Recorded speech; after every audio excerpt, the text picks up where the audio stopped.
All right, folks. Again, I'm going to let folks trickle back in, so hopefully everyone is still sticking around. Shoot. Oh, no, that is me earlier. I'm also getting back on my live chat, so give me a second. Hi.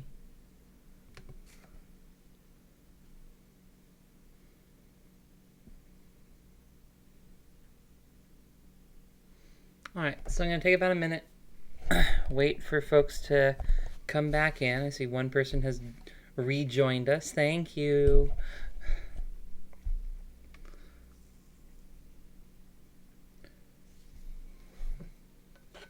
Had to go fill up my water.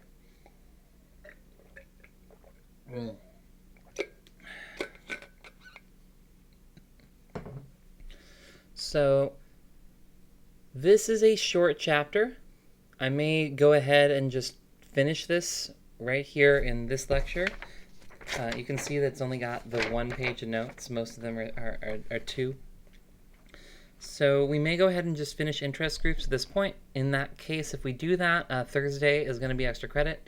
If we do need extra time on interest groups, I may take some on Thursday, but in either case, want to let everyone know there will be a review trivia game on Thursday. So if you want to review for the exam, I will be playing a live trivia game right here on the YouTube channel on Thursday. So Thursday morning, 8 a.m., you can get up and play political science trivia for extra credit. I will be giving the I will be giving the top users extra credit.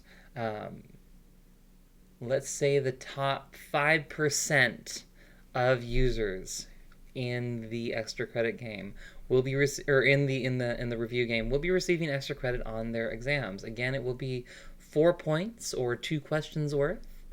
So if you would like some extra credit, if your friends would like some extra credit, tune in right here on my YouTube channel on Thursday morning, and we will be having a review game. Okay, I don't think I'm getting anybody else, so let's move on. Interest groups.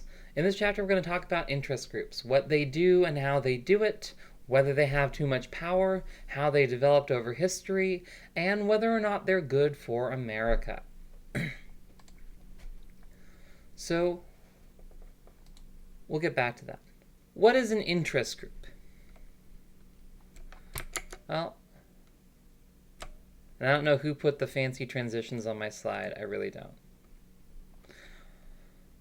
This is the website of an interest group, the American Association of Retired Persons.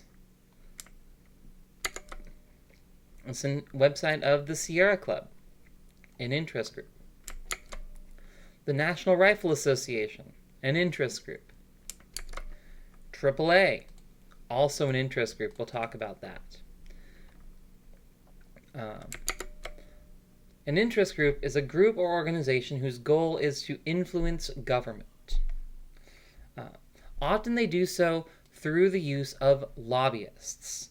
And so there is interest groups collectively are sometimes and lobbyists collectively are sometimes referred to as K Street. It's referring to the Trump administration as the White House, right? So K Street is a street in downtown DC that has the headquarters for many lobbying firms and advocacy groups. You also might hear politicians talk about those special interests. You know, I'm working for hardworking Nevadans, and Steve Sisolak is standing or is pandering to special interests. Well, I'm going to go to Carson City, and I'm going to stand up to the special interests, right? Obviously, this is kind of a pejorative term used to designate an interest group that you don't like, right? One whose aims or preferences you do not share. The main difference between an interest group and a political party is that an interest group does not seek to elect its members to government. Interest groups seek to influence government. They seek to influence the government officials that are already there. They don't necessarily seek to replace them, right? So interest groups do a number of different things. Let's take another look at these websites. Okay, well, AAA is a little weird, and I'll talk about that, but let's take a look at the Sierra Club. Well, happening now. First thing on their webpage. Here's all sorts of things that are happening, right? One of the first things that interest groups do is inform members about political developments, right? So Sierra Club over here is informing people about how you can support environmentalism in the midst of a global pandemic, right? They're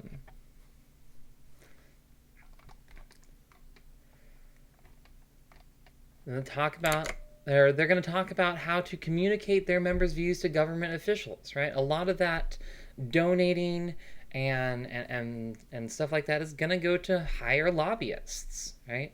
Lobbyists are people who contact government officials on behalf of a particular cause or issue. And lobbying is an important part of how interest groups communicate in our politics. Hi, Kimberly. Welcome back. Another thing that interest groups do is they mobilize the public, right? So you can see all these folks showing up in a march. Kind of weird 3 weeks into the quarantine to see all these humans within 6 feet of each other. But so they're going to tell you, hey, go online and tell your members of Congress that we need a Green New Deal, right? We need to transform our energy grid. We need to stop water pollution from coal plants, etc., etc., etc. So often, interest groups are going to mobilize and encourage people to engage politically, right?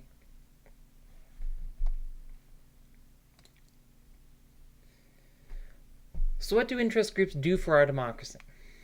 Well, if you think all the way back to chapter 1, you may remember that we had a bunch of different theories about who it is that governs, who rules in our society.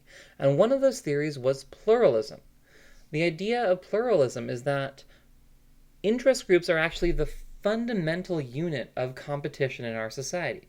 We as ordinary people, we join interest groups. Those groups then duke it out in Congress or in other various political arenas. And so different groups pushing and tugging and negotiating and compromising, according to the pluralists, allows the collective good to shine through. And this idea of having so many groups represented, having more groups represented, is also predominant in the writings of James Madison. When we look at the Federalist Papers from arguing for the founding of our Constitution, he said that one of the best safeguards to a democracy is to make that democracy big. In Federalist 10, he said that any democracy is necessarily going to be riven by factions, by groups of different people with different interests. And so the best way to control them, according to Madison and according to the pluralists, is for all those different groups to be included in the process and to put them all together and make them fight out their differences, right? Again, Madison's plan, get a bunch of jerks together, make them fight each other, make them keep each other in check. And so for the pluralists, interest groups are a critical part of that process. That's how we band together to do this kind of collective political combat. Obviously, though, there are some folks who are skeptics, who think that, more interest groups is a good thing up to a point, but that we're getting to a point of hyper-pluralism. That the collective effort of hundreds and hundreds of interest groups in our society is actually slowing down the process of democratic policymaking to the point that it's become difficult to actually get anything passed. That there are so many lobbyists who all need their own little piece of the pie, who all need to be appeased, that eventually nobody can agree on anything at all, that we get policy gridlock. Of course, there's also the idea of power elite theory, which says that really all these interest groups are pointless, and really it's the the small, wealthy, influential Americans at the very top of our society that actually are the ones who end up influencing any sort of government decision making. And furthermore, that the interest groups that represent those powerful elites are themselves much more likely to be more powerful than public interest groups, and we'll get back to that in a bit.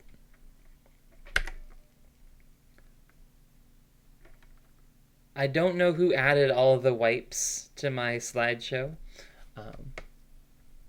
Doesn't work as well when you have two slides up. So, types of interest groups. Well, we have economic interest groups, right? So let's take a look.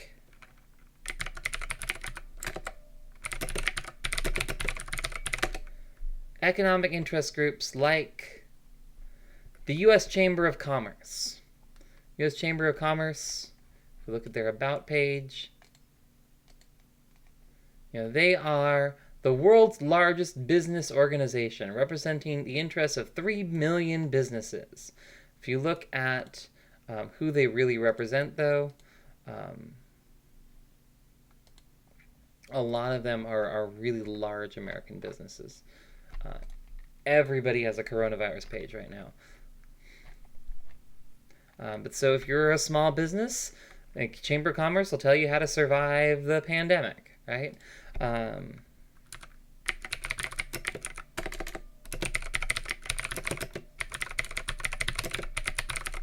There is actually an interest group specifically for small businesses, the National Federation of Independent Businesses, another economic interest group, right? Other types of economic interest groups. The United Auto Workers, right? Who somehow I was a member of when I was a grad student. So labor unions are a type of economic interest group. They're the sort of people who are going to tell you, or the sort of people who are going to tell government what's going on with their workers, right? Saying, hey, you need to listen to us because we represent the people who are actually making things in your society, right? We also have a number of trade associations. Like, for example, the Pharmaceutical Research Manufacturers Association. This is the interest group for Big Pharma, right? This is the interest group for pharmaceutical manufacturers in America. This is a trade group that represents a large sector of industries. And there's all sorts of these out there, right? We even have, trade groups. There are trade groups on basically every sector of business that you can imagine. Like the national, that's a government. NTIA is a government. But there are interest groups for basically any sector of the economy that you can think of. The National Organization of Manufacturers, for example, is an association of manufacturers. So basically any business interest that you can imagine, there is a trade association that represents folks who belong to that industry. Indeed, that's not my APSA.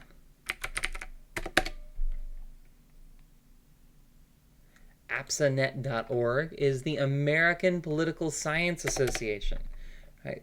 So we as political scientists have our own interest group, right? And everybody got some COVID-19 stuff going on.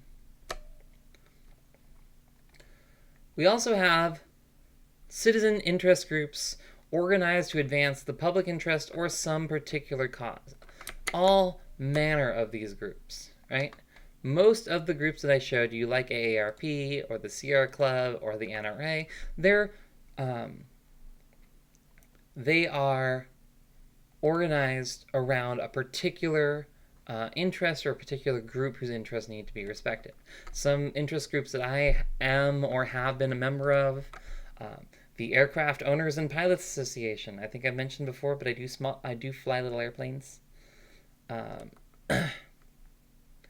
The Access Fund, which is a rock climbers interest group, right? So they work to make sure that places stay open for climbing and that, we're not damaging the environment too much by climbing and stuff like that.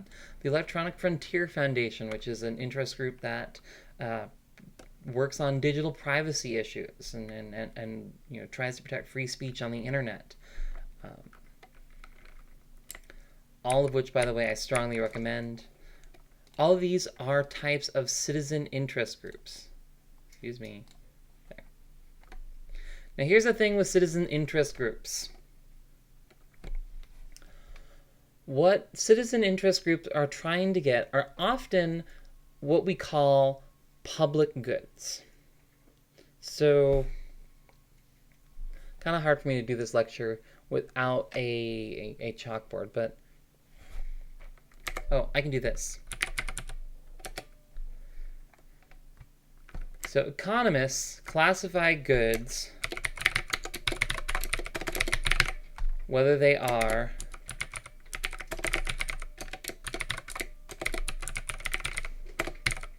rival and whether or not they are excludable.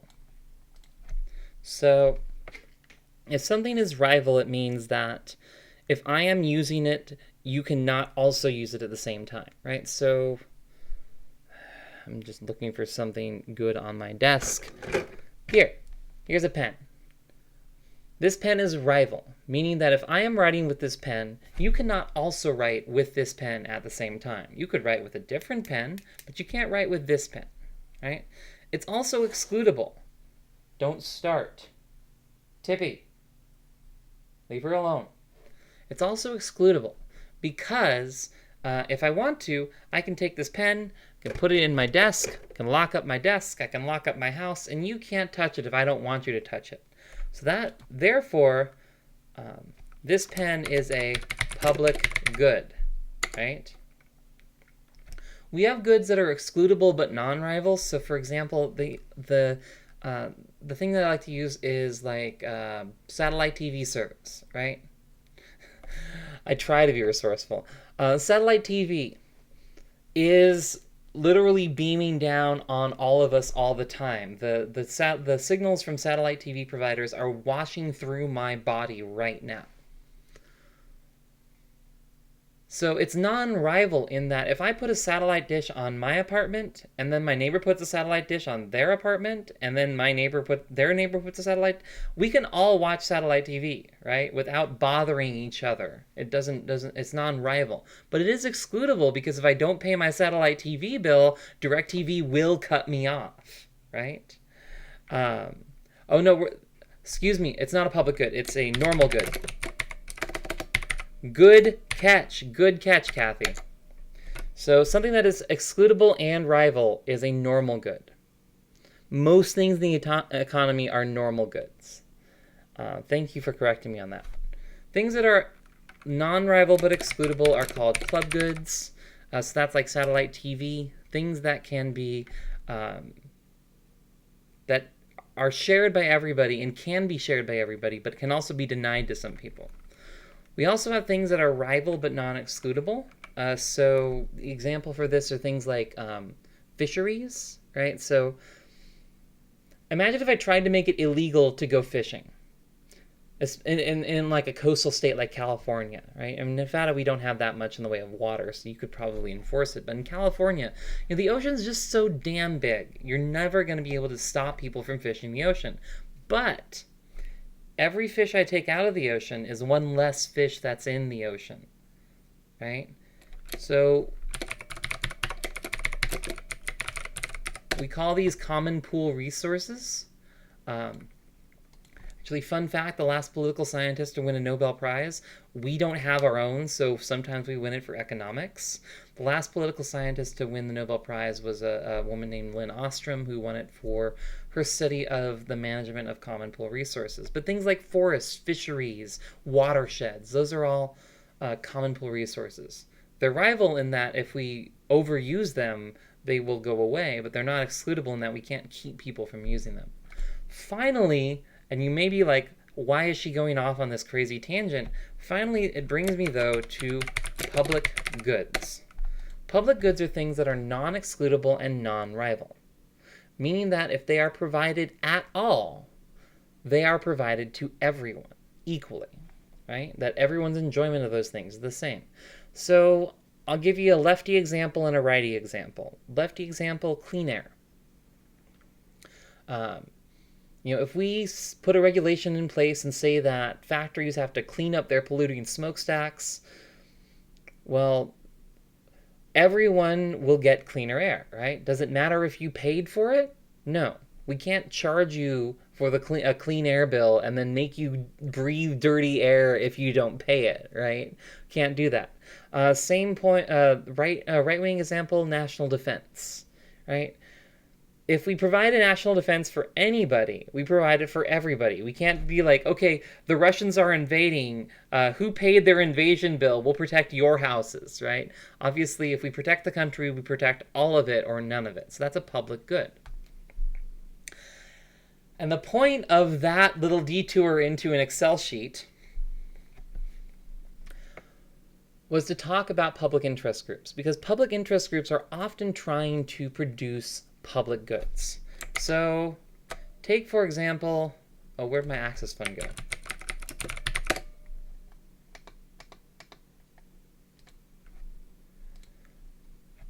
Talk about the Access Fund, right? So here is one of their major things that they do, protecting public lands, which nearly 60% of our climbing areas are located on federal public lands. A lot of them are on state public lands as well. So the Access Fund spends a lot of time making sure that public lands remain accessible to outdoor recreation people. But if public lands are accessible to rock climbers, they're also acceptable to hikers and bikers and horseback riders and hunters and so on and so forth. Furthermore, if they're accessible to rock climbers, generally, that means that, well, if I'm a rock climber, I don't have to join Access Fund. They're still going to work for things that are important for me, whether I pay them or not, right? So public goods are provided whether people contribute to them or not. And so that can mean that public goods tend to be under-provided because people don't contribute, and because people can be free riders. People can enjoy the benefits of a public interest group's work without contributing to it. So, for example, I'm not a member of Access Fund right now because I'm freaking broke. And I'm still benefiting from their work in that all these climbing areas are still available to me, although I can't go climb because social fucking distancing. But all these climbing areas are protected whether I pay for it or not, right? So public interest groups have to give members reasons to join that are not just, hey, we do good work, right? So we talk about, as far as incentives to join, we talk about 3 different kinds: material benefits, expressive benefits, and solidary benefits. First off, material benefits, and it's at this point that I want to talk about AAA. AAA is evil. If you're an environmentalist and you have a AAA membership, you should really, really rethink that. Because here's the thing. AAA, the Automobile Association of America, is an interest group. They are one of the biggest pro-highway and pro-highway expansion interest groups in the country. In fact, one of the biggest anti-environmental groups in the country. They do things like lobby for increased road building through protected wildlands. And they do things like lobby against increasing fuel standards, stuff like that. So if you have a AAA membership, though, you probably don't have it because you really believe in, motoring as an American lifestyle. You probably have a AAA membership because you want them to tow your car, right? That is a material benefit, an item distributed by an interest group as an incentive to sign up, not sing up, sign up or to remain a member. If you contribute to your NPR station today, we'll give you this fetching tote bag, right? So often interest groups will provide you some sort of physical good or some sort of benefit as an incentive to be a member. And so actually AAA does that super well. They provide you these material benefits of like towing and cheap insurance and so on and so forth. And then they turn around and go to Congress and say, look, we've got 15 million members. And we're telling you that these motorists want a freeway through the Cleveland National Forest. But most of those 15 million members, that's not why they joined, right? We have expressive benefits, right? People will join public interest groups because they have values or beliefs that, that they want to express. They feel like, hey, I want to be doing something to help my community. So people will join interest groups on that account.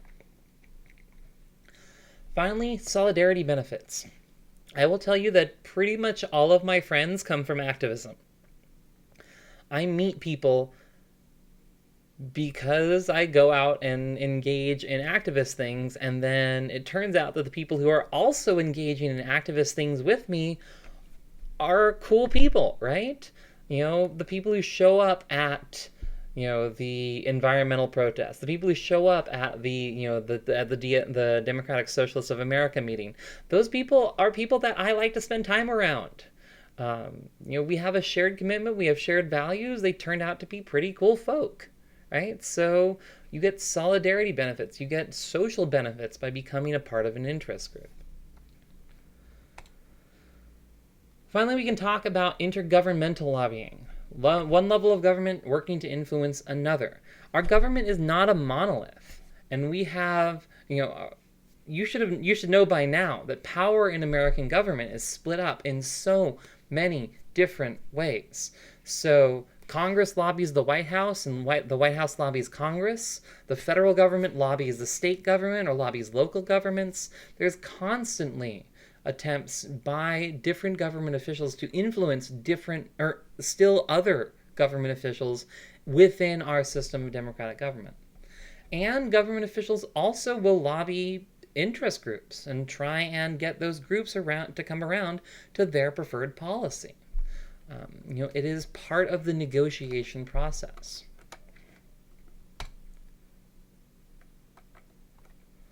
So, interest groups. How have interest groups changed over time? Yeah, see, I'm almost done with this. We're going to finish this today. The First Amendment in the Bill of Rights gives the right to lobby, or as it says, to petition the government for a redress of grievances. So lobbyists are actually protected by the First Amendment. And lobbyists have been a feature of American politics for most of American political history.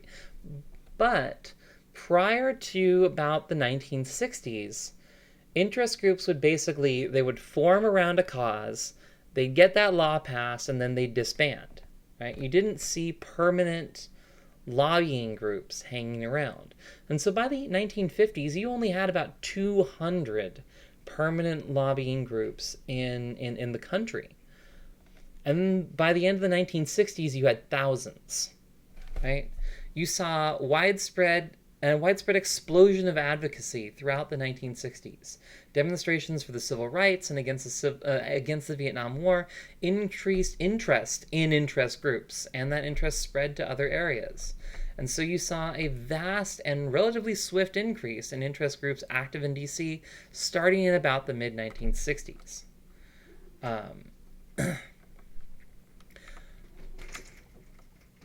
In more recent years, we've seen American-style lobbying start to spread to other countries.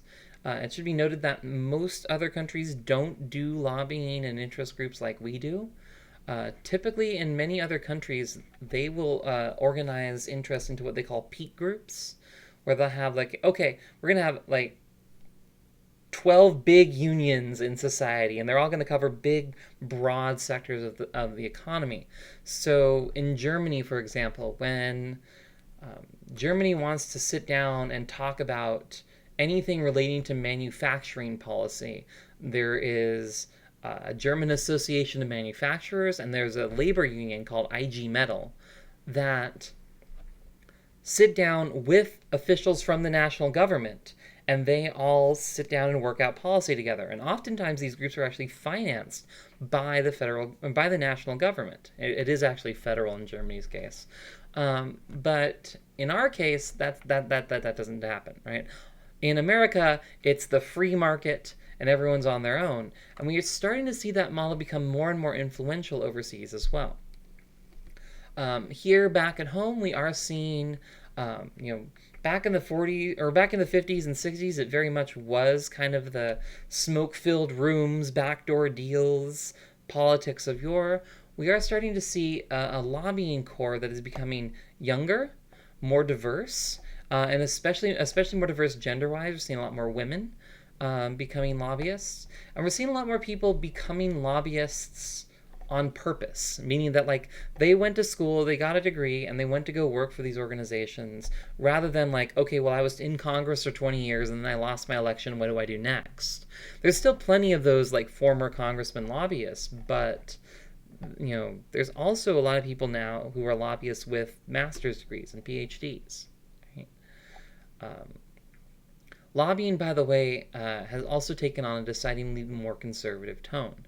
A lot of people on the left see lobbying as kind of icky, and we'll get to that towards the end of this lecture.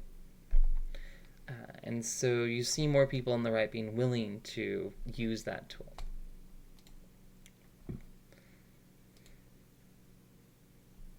So what do lobbyists do?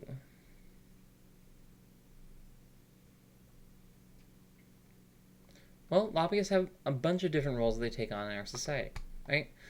One thing, lobbyists and interest groups will do research and spend a lot of time crafting policies and crafting, potential model legislation and that sort of thing. Lobbyists will show up as witnesses for, congressional hearings and other forms of government fact-finding missions. Lobbyists are position takers. They will issue statements outlining their organization's position on a particular piece of legislation. And so, if there were a law, there was actually pretty recently, there was a law that strengthened the requirements for getting your pilot's license if you wanted to fly airliners. If you want to be a commercial passenger jet pilot, they strengthened the requirement. It went from 250 hours to 1,500 in most cases, plus there's more classroom training involved as well.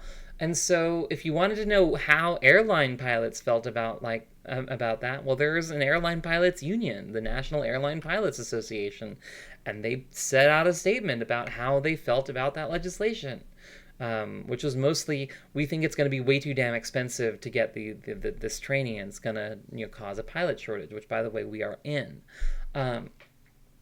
Lobbyists will build coalitions, assemble other organizations working on related topics, and if you bring a bunch of people together, then you are able to get your stuff done more easily. Love the charts that they give me. This is like the so lobbyists can be social butterflies. There's a lot of parties in Washington, D.C. A lot of cocktail parties and get-togethers and things like that. And if you're really good at schmoozing, that can be very useful. You go to the bars after hours on Capitol Hill and you talk to the staffers. Hey, what's going on in your office? And people have a few drinks, and sometimes it's a very useful way of getting political information. Finally, lobbyists are sometimes the people who are behind building grassroots campaigns, right? So first off, I'm assuming you probably all heard this word grassroots before, right? Something being grassroots is a good thing in our politics. It means it's coming up from the people, from the ground. And lobbyists often try to produce grassroots campaigns behind their issue, or at least produce the appearance of grassroots campaigns behind their issue.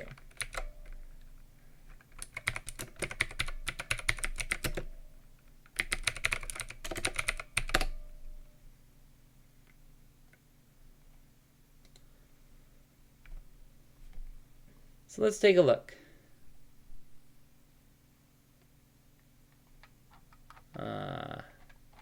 That is less visual than I was hoping.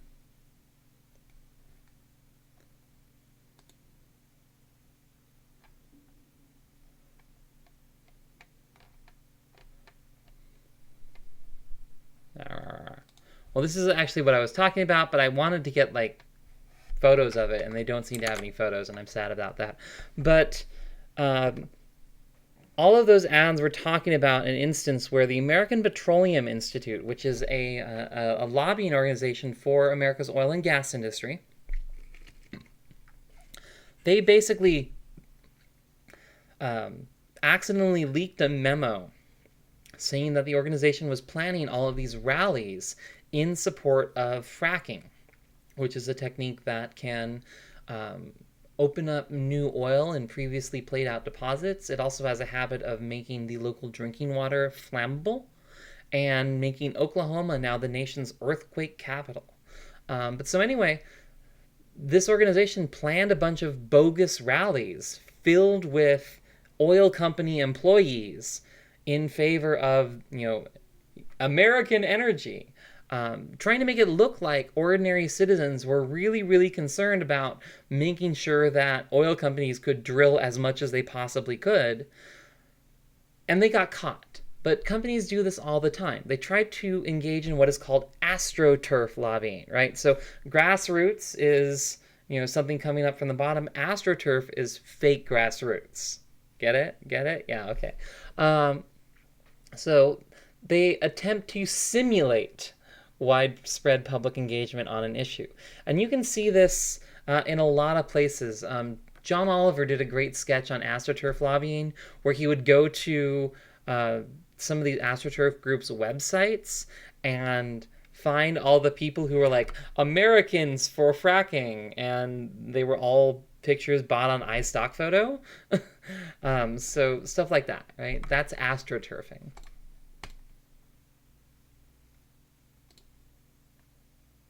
So some lobbyists are single firm lobbyists. They mean they work for one employer. And I guarantee you, CSN has lobbyists, right?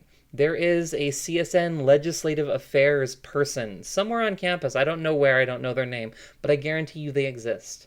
When I used to work for the cable company, we had a legislative affairs person in our market just to deal with the local cities, and counties. And then they had another one at the state, and they had another one, and so on and so on and so forth. So those are single firm lobbyists, right?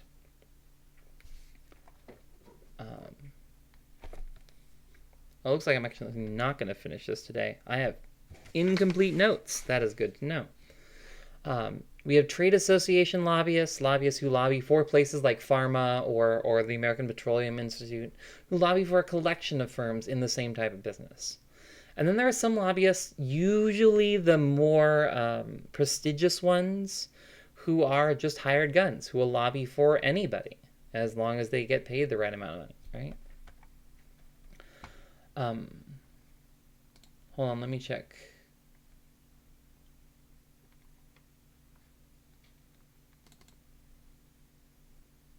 So we're going to pick up the conversation there with Nonprofits Don't Lobby on Thursday morning. 8 a.m. Thursday, we'll finish off this chapter, and like I said, there will be a trivia game after we are done, where I will give extra credit to the top 5% of participants. So the more people who show up, the more people who will get extra credit. Tell all your friends. The exam will be available for taking starting on Friday of this week, and that will be available through the week of spring break and all the way around to next Sunday. Let's see, this Thursday will be the last meeting that we have. The following week will be spring break, and then we will come back. So the exam will be due that Sunday, and then we will come back that Monday. So I will see you all then. I hope you're all staying safe and well hydrated and not bored out of your skull. And I wish you all the best, and I hope to see more than 3 people here on Thursday.